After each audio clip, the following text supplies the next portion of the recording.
I know we're making an impact. Do I give a damn what they want to say or what they think is important? I do not. Somebody who has been on the outside knocking on the Hall of Fame door, I understand it, but that doesn't validate my career. I don't sit in this seat and go, there are 5 people in the world better at doing my job than I am. I don't let that dictate the worth of my work. The thing about where the media's going, with great power comes great responsibility. Right. What I tell people at RC all the time, what's your boy doing? What? He said what he said. That wasn't a mistake. You think I'm gonna justify this shit? I love the fact that when Wemby was asked the question, he ain't shy away from it. He ain't hit y'all with a, oh, you tell me. Victor Wembanyama, all this humble stuff. Oh, there's a lot of good players out here and we're just trying to see what we can do together. No, I'm the best. I should win the MVP. I'm 7'5", going on 7'7" in a couple months. Wemby's the future of the league. Yeah. Him not being from America helps him. Here's why. I don't see a human there. I see a clout chaser and somebody who does anything for anything. Media is messy, and that's what it is. That I'm never known for doing dumb stuff so people click on us and like us. I want to be impactful. I want to have a sense of integrity. I want to have a sense of loyalty. That whole thing where people have to, now they're choosing sides. Man, that's goofball high school girl stuff. I never want to be tied into no buffoonery, ever. I don't believe all content is good content. I don't always think that we have to create some level of drama. If that's what I gotta be for you to like me, I'd rather not be liked. Hold up, limitless. Take a stomach, got a pin in it. I fought here to witness it. Get my people feeling militant. Way I'm feeling got me up. On the mission got me up. Knowing me, I got the key. Only vision I can trust. Limitless. Take a stomach, got a pin in it. I fought here to witness it. Get my people feeling militant. Hey man, y'all spoiling me now. I'd have had a few 3-man Fridays. I don't like that sound, pause. You know what I'm saying? I ain't coming to that party. We had a few 3-man weed Fridays, you know what I mean, where we just get to chop it up, man. Welcome to The Pivot. This is Fred Taylor, this is Channing Crowder. I'm Ryan Clark, man. Thank y'all for pivoting with us. You know, I got a text message the other night, and someone goes, we didn't get nominated. And this was before the nominations for the Sports Emmys came out at all. I think you know who that text message came from. From one Alicia Zubakowski, executive producer and lead producer of The Pivot. And you know, man, it was like this funny feeling, right? Because, I mean, we've only been nominated once in our 3.5 years, 4 years. I was on TV 8 years before I was ever nominated. And you get this weird feeling like, am I even supposed to care? Did you even know that Sports Emmys was coming out, Channing? I didn't. I don't know who's nominated. I don't know what the nomination levels are. I don't know the categories. I don't, bruh. I said, if you find value in other people all the time, do you value yourself enough? I know we put on a hell of a show. I know, I hear it. We was at the airport this morning. It take us 4 hours to get through the airport with people talking to us. I know we're making an impact. Do I give a damn what they want to say or what they think is important? I do not. Freddie T, how you feel about it? Remember Chan was walking down to receive the award that time we were nominated. He had to turn back around. Right, he's ready to go. No, you know what? That is the question though. Why are we doing it? Is for validation, getting the awards and stuff like that, or for the impact, right? And a lot of times we like to speak about the impact, giving back, culture, etc. And we know we've touched a lot of lives, like the people we meet, the countless number of people we meet, the people that surprise us when they approach us, say, man, I love y'all's show. The emails that Alicia will share with us talking about the people said, you know, this episode saved my life. That's real impact, that's real change. That's life-saving change, right? The awards are good, you know, but somebody who has been on the outside knocking on the Hall of Fame door, you know, I understand it. You know, I've been, you know, wanting to get in that room, but that doesn't validate my career, right? It's guys like you, my peers, guys that I played against, and our peers know what we stand for in this space, right? If the average everyday person that we meet in passing can tell us, look, this is what you guys do for me. This is how much I love what you guys are doing as a crew. We know that whether people in this space like us or not, we know we're felt. And that's what matters most to me, man. And it hurts that because we have somebody who works her ass off like an Alicia and what she's done in her career with the amount of Emmys she's won, She deserves to get that trophy more than any of us because we've seen the work, we've seen that the sacrifices that she's made across the board. So for that reason, I would say, yeah, I would certainly love the nomination and eventually the award, but that's not, the priority for me. That doesn't validate why I do it. How was it decided? Is a panel? So what it is, Chan, is it's a group of our peers, though, whether it's ESPN, Amazon, The Pivot. I believe Alicia gets an opportunity to vote on categories, and they try to give you categories where you don't have bias in those things, where you get an opportunity to view and decide based on simply the reel that's put together who you believe deserves the Emmy, and then it's a number system in which you rate them. It's just a clip? Yeah, so they don't have a totality. They don't have a catalog. They have a clip. Yes. And judge off 2 minutes? It's a little longer than that, but yes. Basically. And some of them work with the people that work on their network? Yes. I'm not voting against anybody light skinned. So it's a system. Yeah. But it's not, you say it's just general. No, I am a network worker for this network. I'm saying no networks. And I have a coworker that's in this category. 10, check, 100, whatever number goes by. Think about that. But this is obvious. Pivot's awesome, but we don't have a very big network. We 4 deep. We got 4 people flying in. Sure, I know Johnny don't get a vote. Yeah. And I sometimes get the exit row window seat. Yeah. But come on, man. The system flaw. Back to it. There were times that you balled, you didn't make all Pro Bowl, right? Yes. Your Pro Bowl year, was that your best year in the league? No. Same. That's what happens.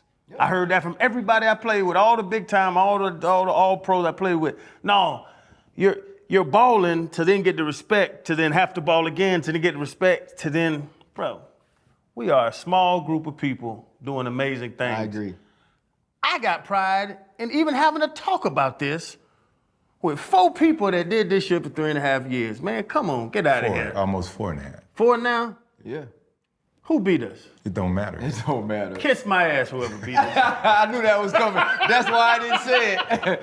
Both as the Pivot and myself, I can't say on one hand when we did receive nominations or when I did receive the award that I was humbled, that I was grateful, that I was excited, and then say that it doesn't matter.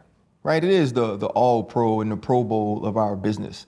And when you have Alicia and you have Charlie and you have Sammy, you have Briggs, you have Al, you have Patrick, you have Eric, all these people that pour in to what you do, you want them to get a piece of it. And for us, we also submitted the Greg Brooks episode, right? I was having dreams and envisioning being able to bring Greg to the Emmys for him to celebrate that with us, right? So that was a big part of it for me. But I mean, Above the Tide, the documentary I worked on for E60, like that was nominated. Monday Night Countdown was nominated. NFL Live was nominated. Mina and Laura are both nominated. They deserve it more than anything. The way Laura puts in the work, the way Mina works. Jason Kelsey is nominated. Scott Van Pelt is nominated. Man, I'm so happy for all of them because they all deserve that. But I don't sit in this seat and go, there are 5 people in the world better at doing my job than I am. Right? I don't let that dictate the worth of my work. And and there was an article written about people who didn't get in or snubs or surprises. And, somebody said that, like, I don't do sports anymore. Right? I'm not just sports. Good. I work 100 days for ESPN. The other 265 days, like, I'm just a human. I'm a husband, I'm a father. I also own, along with y'all, my own platform. I hope I'm not just football. I hope when Rondell Moore's people hit me up and they say thank you for that word on him, right? When we hear from people in the airport, hey man, you know what? I appreciate you. This episode saved my life. Or when I meet therapists and they say, I send these to men who I work with. I send your clips. Or when I'm in Disneyland yesterday and the man walks up to me and says, thank you so much for what you said about war. My son serves.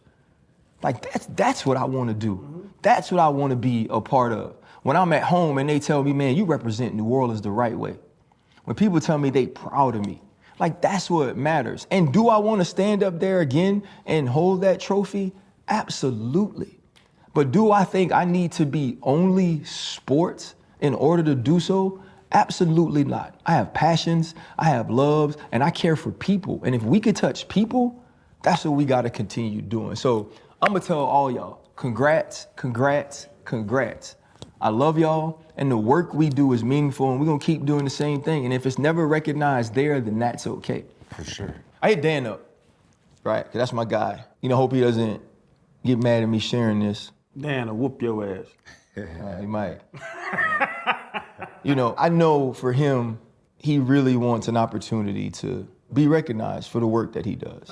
And this is the way we are recognized. But I do want to ask y'all about kind of like the way analysts are seen. Recently, he said that he thought Ty Simpson, who was going to be the second quarterback drafted from Alabama in this draft, was better than Fernando Mendoza. And he had been trending this way. He goes on McAfee, and McAfee lives in Indianapolis. He's an IU fan. Signetti and him have developed a relationship.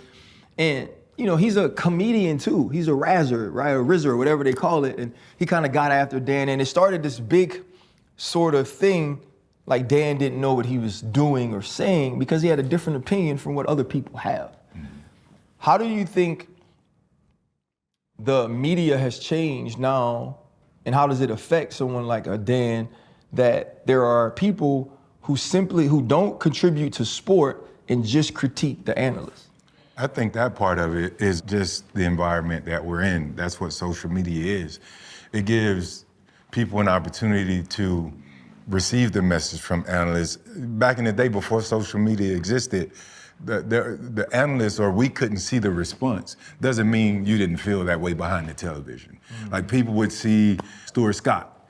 They would hear a take or see something, and there wasn't as many debate shows back then. But since the arrival of debate shows, like we have the right to return an opinion. They're all just opinions, it's debates. And a lot of times, people on the other side of the keyboard simply want to be involved in that debate. And, with platforms like Instagram, where you can comment response to any post, same with X, people can, on the other side, like the followers, they can just get into those conversations, whether they're talking to themselves or somebody else that has commented. So it's not an accountability thing, because it's just an opinion. Dan has an opinion. He's able to, in his position, say, this is what I believe. You're 50%, 50%. You can be right 1 minute, and the other minute, you can be wrong. So that's a coin flip, but it's his opinion. And I think Dan is great. Yeah. He does great takes. I love to see him on the board, diagramming the plays. Dan is amazing for ESPN or any other platform as an analyst, as a commentator, when he does the live game color. He's great across the board, and I hope other people recognize him for that. I don't know. I just think this is a sort of a weak QB class. You could toss anybody. Yeah, At the end of the day, talk. Yes. You know what I'm saying? Mendoza has a higher ceiling and might be a safe pick for the Raiders, who are in dire need of a quarterback. So I get that. His leadership qualities, soft-spoken winner. He's shown that he can win. He's played the most consistent amount of football for multiple schools, Cal and IU. So on the surface, he just won the national championship. So on the surface, he could be that pick. And maybe that's why the McAfee thing went that way, kind of went left, is because Dan, he's a quarterback. He's seen it. Yeah. He can validate his opinion based on what he's done in his career. Yeah. First, I'll speak on Dan. I know Dan watches film. Yes. Breaks down the X and O's. I have my opinion about this from listening to Dan about Fernando Mendoza playing in the RPO system with one read, cutting the field in half, and where Ty Simpson was playing pro style, Alabama. Indiana had more weapons than Alabama this year. This is all the stuff Dan told me, so I'm gonna ride with Dan on his opinion, because I know Dan watches, breaks down, and really evaluates these guys. I see him with Hawk. They got virtual glasses on. Killing that joint, don't he? Killing it. Hey, he be killing that joint. Don't tell me Dan does not know what he's talking about, because he does. The criticism, though, so I'm riding with Dan. If Dan says Ty's better than Fernando, and I wasn't that impressed by Fernando. I watched the whole playoffs. Single read. Yeah. You know, he had the one little run against Miami, spent off, and he's goofy. He crying post-game. He running like Nero 2 around the gym. I done seen too much stuff. You hate the Nero 2 I hate this. Find a way to I hate get that. in Man, trouble. no, grown man. Fred, you gonna have a man walk into a locker room with grown-ass men and run through like this. No, They gonna kick him in the back of his head. they have fun. No Nero 2. The thing about where the media's going, what is it? With great power comes great responsibility. Right. That's what it is. To your point, we all have opinions. Get your opinion. What I tell people about RC all the time. They always, I don't know, I'm RC's handler. Man, what's your boy doing? What? He said what he said. That wasn't a mistake. You think I'm gonna justify this shit? He felt that way and he told you how he feels, period. And that's what it is. And if you have a platform big enough, you're on, the big stations, the big networks, having a podcast like ours, and people are watching what you say and they disagree with you, what does it matter? Agreed. Like we mess with you all the time about reading comments. Whose comments? I say it all the time.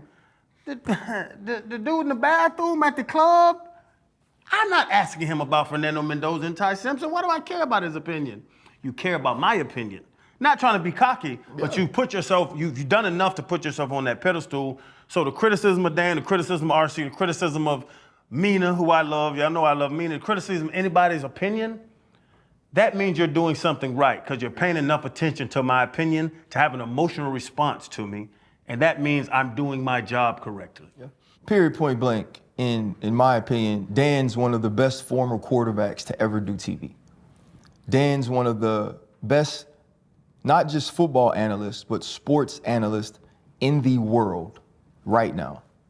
No one dives into tape harder. No one cares more about having enough information to be correct than Dan. No, some of it's ego. He just likes to be right. Mm-hmm. But because that's his goal, to be right, he puts in endless amounts of work. This dude sends over tapes Monday morning after Sunday games for the entire week. Like, that's the person we talking about. We ain't talking about a dude that just show up to work and just is winging it. Even when he started some of this Fernando Mendoza commentary, he said, I'm only halfway through, but at this point, I'm not necessarily impressed. He's entitled to that opinion. I believe Fernando Mendoza is a good player. I believe Fernando Mendoza should be the #1 overall pick in this draft and the first quarterback picked. I believe that. I believe it's closer between he and Ty Simpson than people want to admit. And we also have to think about Dan's perspective in the sense of this. When you're drafted #1 overall, you're not just compared to your draft class, you're compared to Trevor Lawrence. Mm-hmm. You're compared to Joe Burrow. You're compared to Peyton Manning. You're compared to these people. You're compared to Cam Ward. And when you watch Fernando Mendoza's tape, the leadership is great when you listen to him talk, the way he galvanized that team. He played on the best coached and the best prepared team in football. They blocked, they ran the ball, they were precise in routes, and he threw back shoulders and he made quick reads and he had a huge play, had the big throw against Penn State. I say this, and you know how I felt about this player. You know how I felt about this player at the beginning of the season. I believe this with all my heart. If Arch Manning, even with the way the season started last year, would have left this year, they'd pick him over Fernando Mendoza, and it wouldn't be about his last name. Mm-hmm. Fernando Mendoza is a really good player. He's not a sure thing. And I think that explains more of how close Dan believes those two players are, Fernando Mendoza and Ty Simpson. And trust me, people, he's done the work. I get this out here and I'll be the first one to say it. You talking about surefire? Ruben Bain from the University of Miami is going to be a Pro Bowler his rookie year. I'm telling y'all now. Watch too many games. They talking about he got T-Rex arms or some goofy stuff, I don't know. Listen, the boy's about to be a baller. If he goes past 5, people are crazy. Also, man, shout out to Pat McAfee, though. Don't need to get into why. We had a conversation. Like, dude really is a real one. There's a lot that goes into him because he's such a good entertainer and you don't really get to see those parts of him. But we had a conversation that made me, the way he approached it, the things that he said, his openness, said a lot about who he is. And even to go back after some of the stuff that happened this week and be such a good teammate about it. So I do want to give him a shout out for the way that he, you know, at least in my opinion, the way that he moved this week, you know, privately and publicly. Right. No, definitely shout out to Pat. He's always supported us. Wemby says, these are the reasons. He said 3 reasons I should be MVP. I know one had to do a lot with going both ways. I don't know if you guys saw the clip. Yeah, he said defense is 50% of basketball. True. Right, of basketball, correct. So what do you think? Do you think he deserves to be NBA MVP? So I'm gonna say this about the MVP, right? Man, you got Shea, who's a baller, obviously Jokic, who's a baller. Jaylen Brown has had a phenomenal year. I believe all those people will factor into the MVP conversation. I love the fact that when Wemby was asked the question, he ain't shy away from it. Right. He ain't hit y'all with a, oh, you tell me. He said, look, you gotta play defense. Mm-hmm. The team that has the presumptive MVP, Shea, we've been beating the brakes off of them all year. Mm-hmm. And offense ain't just about how many times I shoot it and put it in the rim. I respect that. Here's what I respect more about Wemby, and this is a conversation to have. Him not being from America helps him. Here's why. When you grow up here, you've watched LeBron. There's an admiration for him. There's a fandom for him. Look at Ant in the way, now Ant's a killer, but look at Ant in the way he sees KD, right? Wemby ain't got no friends. He got no admiration, right? When Wemby's playing in the Olympics, he like, I'm finna beat the Americans. We finna beat the USA. When Wemby out here playing with these folks in the NBA through the 82 games in the season, he ain't like trying to say, oh, I need a day off. He ain't trying to say, oh, I ain't playing hard tonight. Wemby goes hard every night. Mm-hmm. The one thing about him, if he would have had 4, right? If it could have been defense matters, if it could have been our record against OKC, if it could have been offense ain't just scoring points, it should have also been I approach regular season games the way Kobe Bryant and Michael Jordan did. Mm-hmm. When I play in the regular season game, and I've seen it in person, when I play in the regular season game, I'm trying to kill you. I'm trying to embarrass you. I'm trying to block every shot. I'm trying to dunk every ball. I'm trying to hit threes, trailing, and ain't none of y'all my friends. I ain't cool with none of y'all. I ain't grow up admiring none of y'all. Tony Parker don't play no more. And I love that, man. Wemby a dog, man, and we got to give him more credit for the intensity he brings every week. He's going to win the MVP. If it ain't this year, he's going to win it soon. Was he 7'4"? 5 now. 7'5". He grew last night. He's 7'6" now, I heard. To be that size, to be able to run the point, to be able to hit the threes, to be able to play the defense, that was the realest part of it. I understand what he's saying. The realest part is that SGA, you want to bring up Jokic, you want to bring up Cade Cunningham, who's out right now with the lung, you want to bring up Jaylen Brown. They can't tie his shoes on the defensive side of the court. And that's half the game. Wemby standing in that paint, nobody's going in that paint. No, they pump fake him, and he just stands there and slaps that shit back into their face, man. He is the best defender. He actually don't even look real, bro. I seen him, he looked fake. He like, you know how the avatars, when they be riding the joint, that's what he looked like. He like a damn avatar. And then you don't understand till that little human walks up. And then they 3 feet over top of him. Yeah. He's bigger than Shaq. He's just not like a human. Ant is a high flyer, hits his threes. SGA got that little mid-range game that I hate, but the shit works. Wemby's the future of the NBA. Mm-hmm. Wemby is the best player in the NBA. If you redraft the NBA, I don't care what you say, first pick is taking Victor Wembanyama. Yeah. At his age with what he's doing, and to your point, why not say it? All this humble stuff. Oh, there's a lot of good players out here, and we're just trying to see what we can do together. No, I'm the best. I should win the MVP. I'm 7'5", going on 7'7" in a couple months.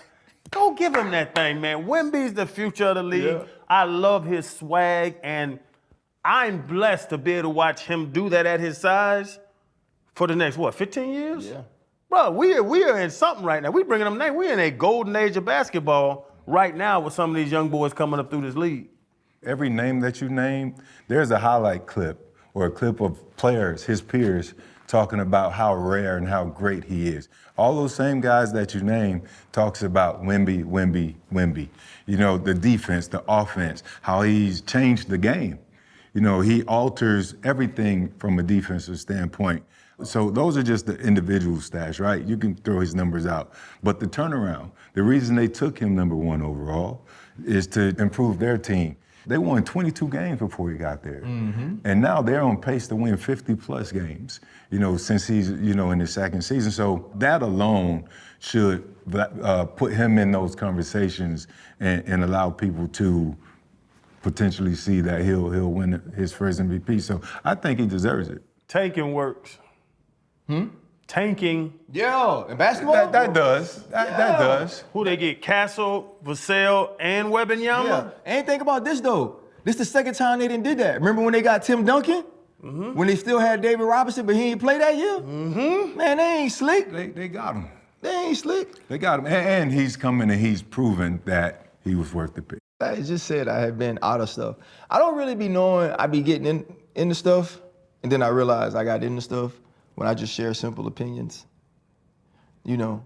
We all know who you're talking to. I don't even know what you're talking about, but the world knows who you're speaking to, even if you don't say names, RC. I don't know. And you have to also question, RC, if you've been pre-programmed with an AI system that just bot you all day just to get a response. Oh, yeah, they just make that. Ain't no telling. I got so many fake That quotes be on out there. standby. So I tweeted that, you know, if you work with someone and they allow you to come on their show, you know, I find it strange that you would allow someone who you know they've had public disagreements with on your show to talk about that person. And what I was talking about in the situation was Stephen A. Smith, Cam Newton, Jason Whitlock, right? Jason Whitlock goes on Cam Newton's show and, you know, he says all these things about Stephen A. Smith, and now Stephen A. Smith responds. It talks about having your own platform, you know, and how you approach it. When you see something like that, Freddie T, because you are the most diplomatic human I know. When we sat down, Channing goes, I know a lot of people that don't like Ryan. I don't know nobody that don't like Freddie. There's somebody out there. I ain't never met him. But what do you kind of think about that whole ordeal? Because then obviously Stephen A. has to respond as well. Yeah, I love Cam to death, man, and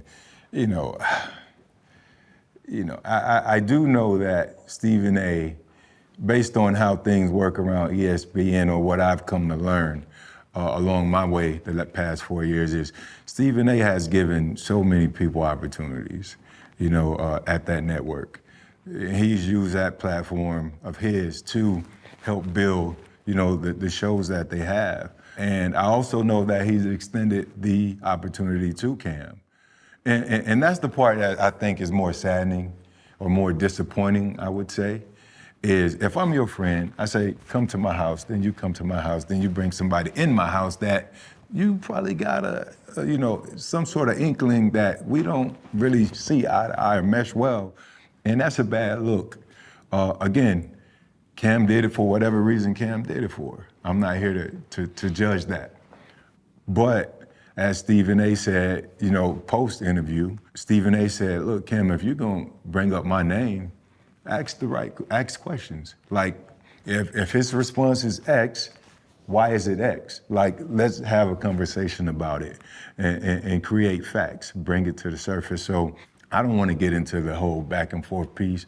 I just thought personally, I didn't necessarily agree with Cam having him on his platform, but it ain't my platform. It's Cam's platform. I can't look Jason Whitlock in the face because I don't see a human there. I see a clout chaser and somebody who does anything for anything. So, but that's a whole different conversation. Media is messy, and that's what it is. And hopefully Cam and Stephen A. can, behind the scenes, can figure that part out. I just thought it was a bad look. I wouldn't have done it. I don't do that type of business. I would have sure wouldn't have done it, but we know Cam. We know 4th and 1 with him and Peggy. It's entertainment. The whole way they shoot it, the shots and all the stuff, it's supposed to be entertainment. So he brings them on, and I don't know where Stephen and Cam's relationship is, but we talked about it before. There's coworkers, there's teammates, there's friends, and there's your dogs. Like, there's different levels to this. And I don't know where Cam and him sit, but that was, for him not to push back. For him to bring Jason on, no problem. Let's discuss this. But it wasn't a discussion. He just sat there, and told lies pretty much. But on the other side of that, Stephen A. Smith had us over his house, had some delicious air-fried wings. He had the good lemonade, the good sweet tea. Stephen A. doesn't need any protection because he lit Jason Whitlock's ass up on his response. I love that Cam brought it out of him to make Stephen A. really go where he had to go with Jason because Jason went there with him. And he made a lot of good points. What does it matter how good he was at basketball? Yeah. Is Sham Sharani good at basketball? What's his name? Sham Sharani or whatever his name. Like, these points they were bringing up were so goofy.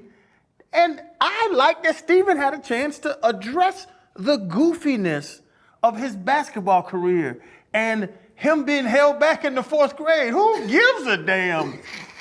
Please, I love the alley-oops. They was throwing Stephen A. Smith alley-oops. And he ain't gonna miss none of them. Even if he can't dunk it on the court, he gonna do it in the media. Yeah. So I love the fact, I'm gonna go the other way. I love what Cam did because now Stephen A. had the response. I watched it, I sent it to y'all. I watched that thing 25 times laughing. Yeah, go on, get him going. Watch what happens. I need some more air-fried wings. I think for me, I don't get to tell Cam how to conduct business on his platforms. Right.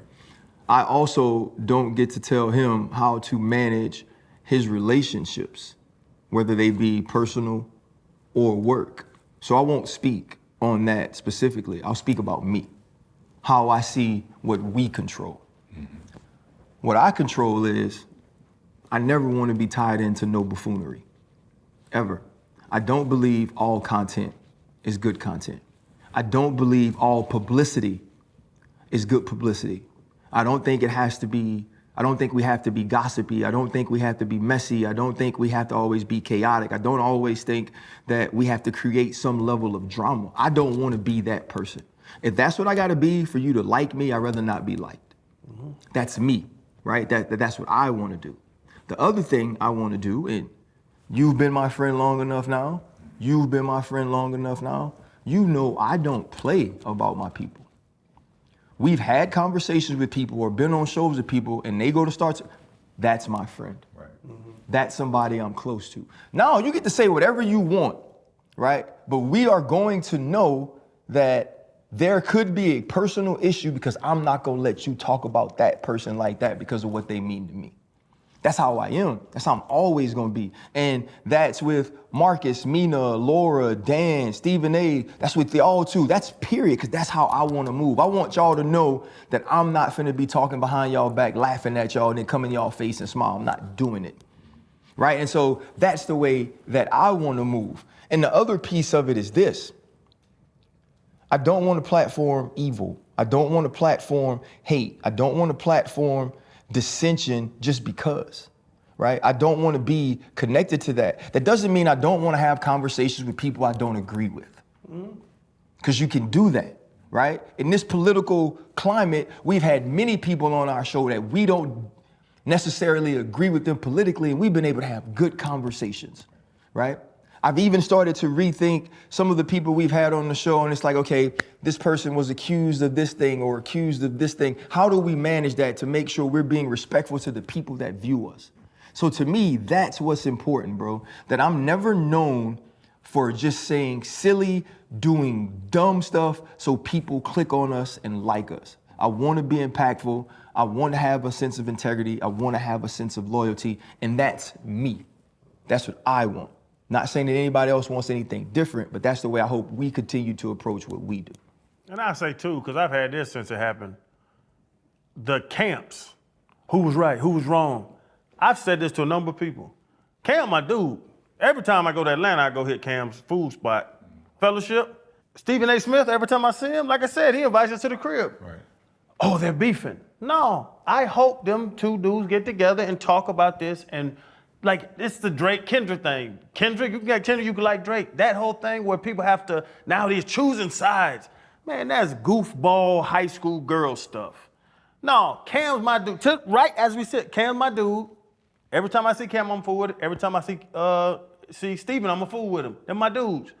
I ain't fooling Jason Whitlock ass, but I don't think a lot of people do. You know, he's just in the middle, I don't know, rolling around eating butterballs. I don't know what he eats.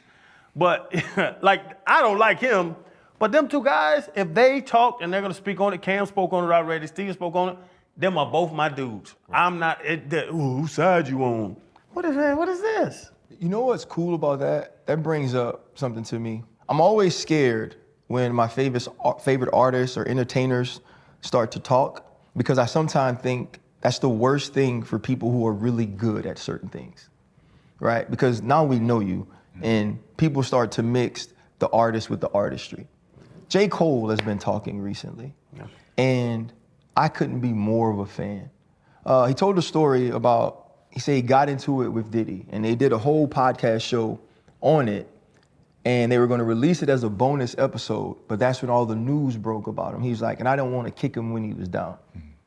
And I respected that, because he understood that that wasn't just his story, that was also his story. And whether or not you agree with what he was accused of, what he had done, he didn't wanna pile on to that. LeBron James, everybody's making fun of LeBron because he's walking in with the vinyl, this and this, and he clarified. He was like, no, that man was doing me a favor, right? Like, that man was going to meet my children. And for your children who love basketball to meet the greatest basketball player of his era, like, and him to take that time, like, that's meaningful. And so, hell yeah, I'm gonna sign the vinyl for him. He didn't have to go, he didn't have to clarify that, because people just love to hate Bron, period. And I think watching him move gave me faith in who people can be. Even in talking about the beef, he was like, man, even though it changed the perception of how hip hop may see him as a top MC, he was like, that didn't sit right with me to be that sort of person when I know that's not what I feel about Kendrick Lamar. I respect that. And I think we can look at people who move in that way, who've achieved a certain level of respect, but are still grounded in those values, very much like Jeezy said about some of the values he still lives with, man. And I think it's important to see the Jay-Z's this week, the Jeezys this week, the J. Cole's this week, just be very human and transparent about life. Yeah. And it reminds me, you said, Dan likes to be right. A lot of us like to be right. But if you can accept that you were wrong, because the J. Cole thing, what did he jump on? Was that Drake's album? Yeah. First person shooter, yeah. First person shooter. And then he saw what happened. He stepped back. He was like, oh no, this ain't what I signed up for. I did wrong. I don't want to be part of this. I fool with everybody. Like, I like good music. That's manhood there. That ain't no soft. We know that's soft. That's not soft. That's manhood. That's what I know with y'all's wives. No, we gotta do this. And y'all talk. You know what? I know I do it all the time because I ain't the brightest crayon in the box.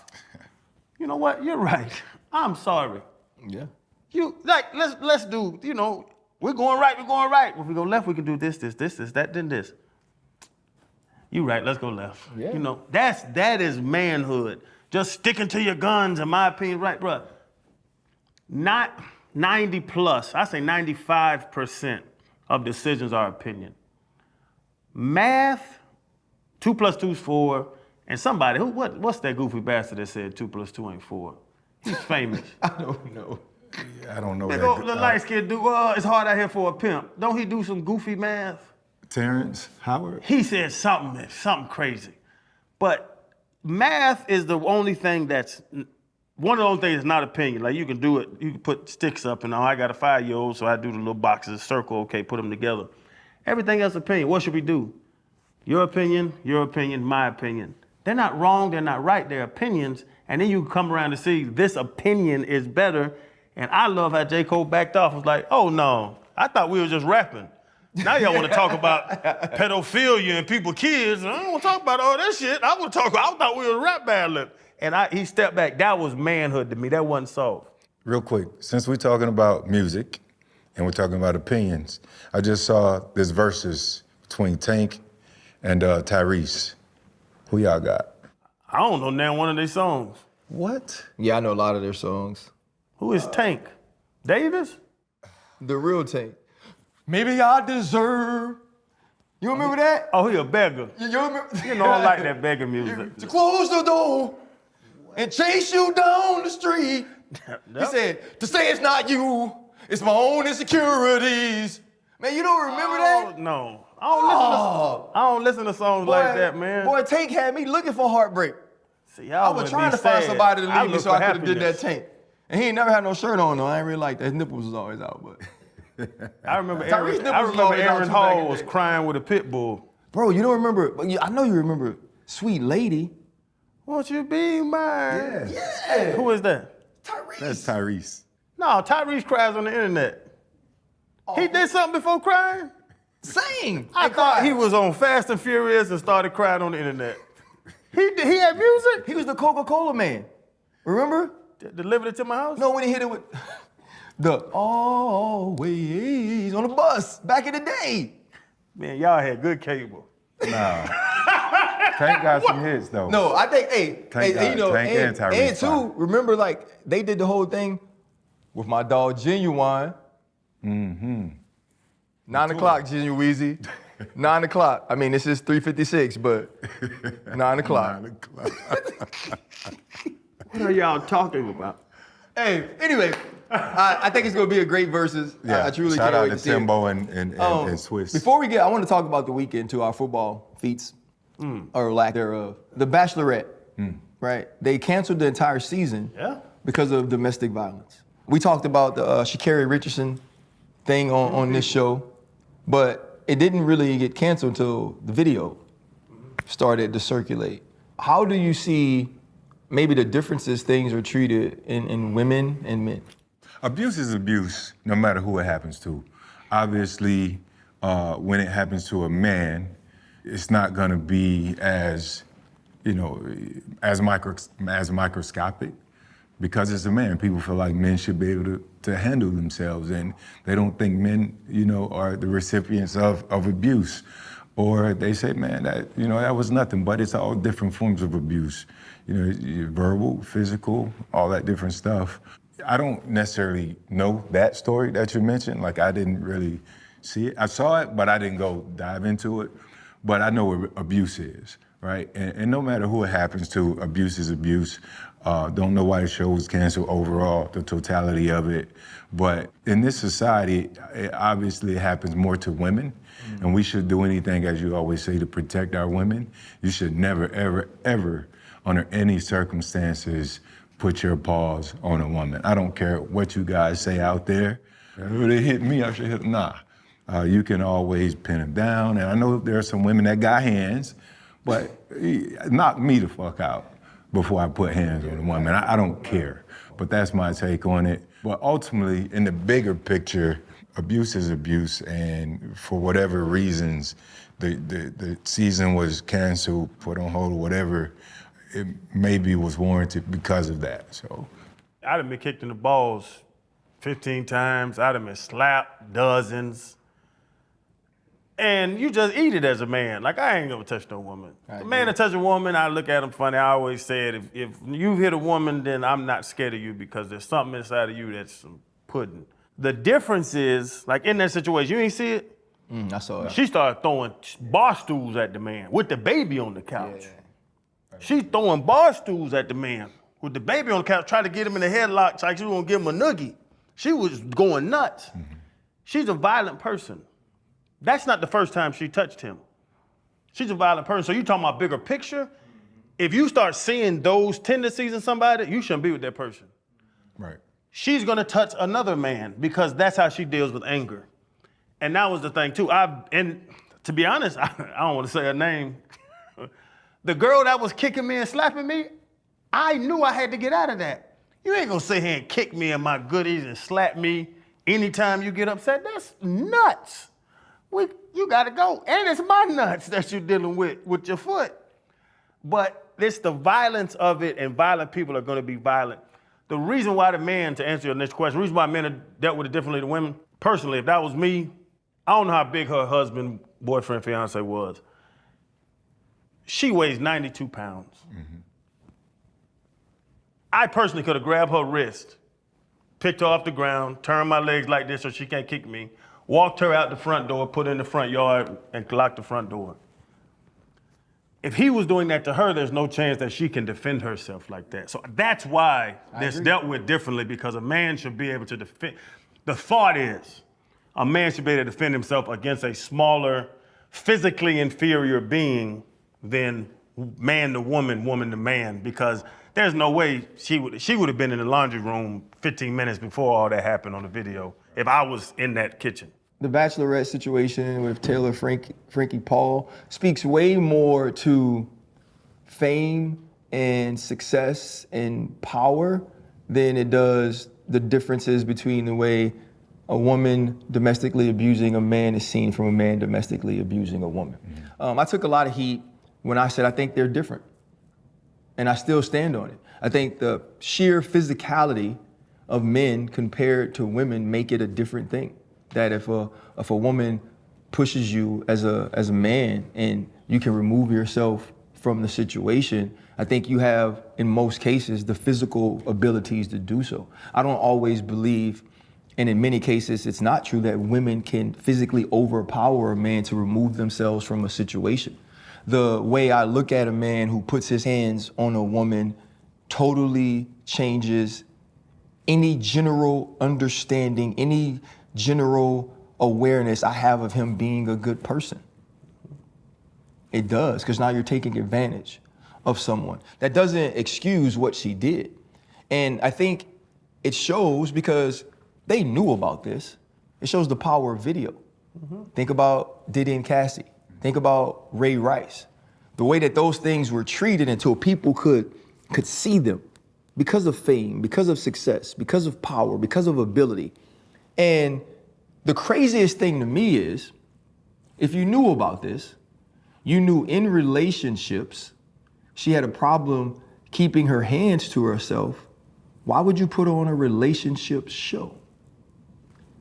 Shouldn't it be a liability to have someone with that background be in a setting where you would allow them to basically recruit other people they could repeat those actions with? And so to me, there is a difference. I will say that. And I know there's an emotional toll and there's a mental toll and there's all the ways that abuse can affect you moving forward. Just in the sheer physicality of it, I do believe there's a difference. But I also believe that they should be seen and they should be dealt with in ways that protect the person that is being harmed. And I felt like they weren't doing that if they were gonna allow her to be on the show. Hell, put her on Survival, because clearly she's more suited for that than to be the Bachelorette. Now, accountability, awareness, protect women, but also acknowledge that men can be victims. Quick question right now, but two people we had on the show though, because you talk about sheer side. And I'm not saying Stewie would do this, but Breonna Stewart could whoop Kevin Hart's ass. Man, go ahead, man. Yeah, go ahead. I do want to know, Chan. You say you got kicked in the area and slapped. Can I get a quick visual? Like, what does that look like? Because that means you got to do this and do this. Oh no, different times. Oh, okay. Yeah, you ain't gonna double me, but it's the I was trying to picture it. I can't see because you got to reset. Israel Adesanya. I was driving her Dodge Neon and I picked up somebody else in her vehicle. Was that upset her? And that was, I can look back, this is 20-year-old Chan. This is nuts. I ain't even sleep. I stayed up 3 weeks at a time. But yeah, I've been kicked and slapped a couple times. You deserved it. Chan, how's your ankle? Swollen ashy like KD. Yeah, Francie, how's your hamstrings? My hammies are better. I've been hanging out with Peptide Paul. So I done OD'd on the peptide. Peptide Paul was real, The boy. recovery peptide got me a little better. What happened to you this weekend, dog? 707 tournament. Had a great time out there with Symbiotica. Yeah. You supposed to be making plays. We had a great matchup for you. He was too big. Did you see him slap me side of my head? I thought because that was one of the first games. I thought 19? Yeah, the big boy. He slapped me across the side of my head, and I said, what is going on here? Then my ankle buckled. I was done with it. Not only did your ankle buckle, you moved to defense coordinator. and then we lost you for an entire game. Yeah, I had to go inside, man. They had no halftime. Come on now, Symbiotic. I need a halftime. I need some rest.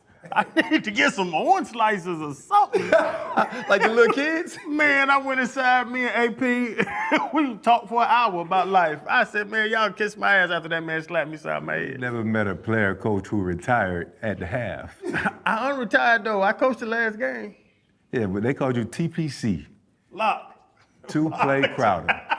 2 plays. Freddie T, you were 2 games. You was I got 2 games. 2 games, Freddie T. He got 2 plays. I got 2 games, and I was subbing with you. Yeah. My problem was I should have stuck to my original position. I should have stayed on offense. We don't know what you I don't know why or what put me on defense. And defense, you got to react and you got to jet and all of that stuff. But I shouldn't have tried to play DB. But that's always been a dream of mine, play safety. And they showed my big ass that don't get on the other side of the ball because it'll cost you. And my hamstring's paying for it. Oh, so you hit him for 6 games, though. I'm hurt still. Oh, I'm still in a bad place. Oh, okay. Bro, so RX3, we go to the event, and it was super cool. Like, you at an event, bro, where the quarterbacks are Aaron Rodgers, Michael Vick, Bryce Young, Marcus Mariota, Carson Palmer. And the thing that you realize is them jokers never get too old to throw a football. Oh. I'm talking about they dropping dimes. And initially, remember, we weren't supposed to play. Yeah. Right, so I got out there the first game. I did a little bit. I checked the same dude you checked, because I was like, he ain't finna be running fast. Then he bopped you, right? And then me and Freddie T was alternating the game too. Freddie T pulled a hammy. That's when I stepped on my pants and ripped my pants. The girl then hit me with the dot. Right, so now I'm locked in. And then I started to realize, wait, these people really trying to give me the business. Bro, in the championship game, dude hit me with a stutter goal comeback and his homeboy on the side talking about he ain't got nothing for you. Sir, I don't want to. And then remember I was checking the little kid with the afro with the 2 earrings? Yeah. Hey, look at Keenan gonna tell me. Keenan gonna tell me, sit. So they can beat me deep? No, we finna come up here and pull this flag. Then Aaron Rodgers, he gonna hit me with the look this way, throw the hole that way down the sideline, and then gonna do like this.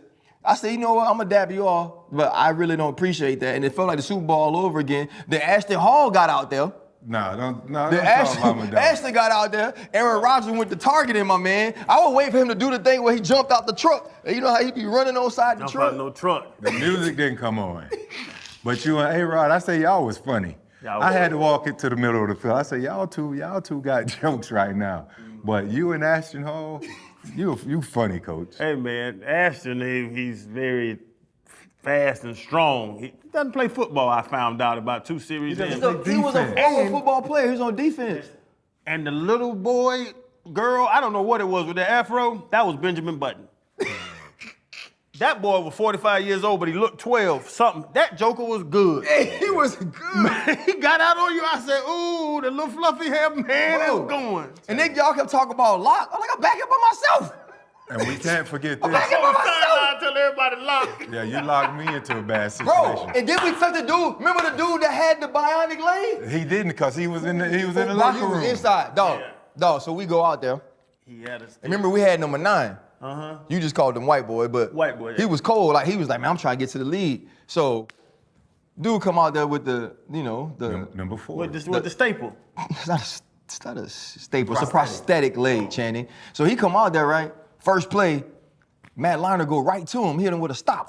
Catch it, boom, get up the field. I said, ooh. And then you gonna plan off the prosthetic? Yeah. Okay. So then he hit him again, bop, get him deep. So then the guy, he would come up to me, he's like, RC, man, let's switch. You go cover me. What you can put me out there from 49? Yeah. I felt Fred age. So man, soon as I get out there, Matt gonna look at him and hit him with something like this. He hit me with a stutter go. You mean to tell me you gonna stutter with the joint and then plant it in the ground and go?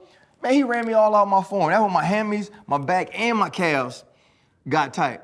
So you know what? Nah, we finna play real football. I was trying to press him. You press staple. Yes! And then he'll come up to me after the game talking about that was fun. That wasn't no damn fun. You out here running fast as hell. He could get it, too. Bro, honestly, he had a spring in it. There was a spring in it, bro. What's your boy that's in the Olympics now? Woodall? You know, his wife's gold medalist too. Yeah. Really, bro. he got the staple. It's a prosthetic leg, Channing. I know the check staple. And this is the pivot before we get canceled. Y'all have a great weekend. Hold up, limitless. Take a stomach, got pinning it. I fought the head to witness it.